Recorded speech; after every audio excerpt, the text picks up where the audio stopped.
Virtue tales. जंगल में बंदर और हाथी। एक जंगल में दो दोस्त रहते थे, बंदर और हाथी। एक दिन उनके बीच में इस बात को लेकर झगड़ा हो गया कि कौन बेहतर है। हाथी का दावा था कि मजबूत होना बेहतर है और बंदर का दावा था कि तेज और फुर्तीला होना बेहतर है। इस मामले को सुलझाने के लिए वे बुद्धिमान भालू के पास पहुँचे और उससे भी यही सवाल पूछा। भालू ने सवाल का जवाब देने की बात स्वीकार कर ली, बशर्ते कि उन दोनों को एक चुनौती से गुजरना पड़ेगा। उसने कहा कि उन्हें नदी के उस पार दूर एक ऊंचे पेड़ पर लटका हुआ फल लाना है। ये काम लगभग असंभव था, लेकिन भालू इस सवाल का जवाब तभी देगा जब उसके पास फल होगा। इसके बाद जो हुआ वह ये था कि बंदर और हाथी ने बुद्धिमान भालू के लिए फल लाने के लिए अपनी यात्रा शुरू की। जब बंदर नदी पर पहुंचा तो उसने पाया कि नदी बहुत गहरी थी और पानी की तेज धाराओं के साथ चलना मुश्किल था।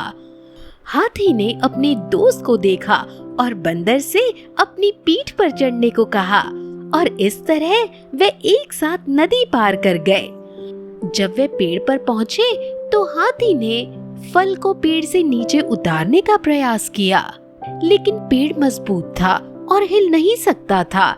इसलिए बंदर पेड़ पर चढ़ गया और उसने फल तोड़ लिया।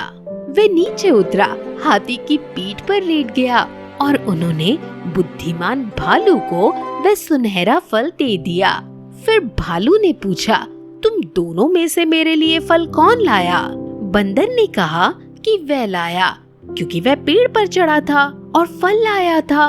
और हाथी ने कहा कि यह इसलिए संभव हुआ क्योंकि उसने अपने दोस्त को नदी की दूसरी ओर जाने में मदद की थी। इस पर भालू ने कहा, आप दोनों में अपनी अपनी योग्यताएं और ताकतें हैं, कोई भी दूसरे से बेहतर नहीं है।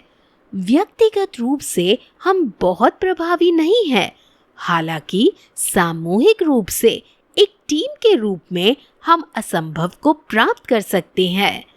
ये सब इसलिए क्योंकि आपने सही समय पर सही काम करने के लिए एकता का इस्तेमाल किया।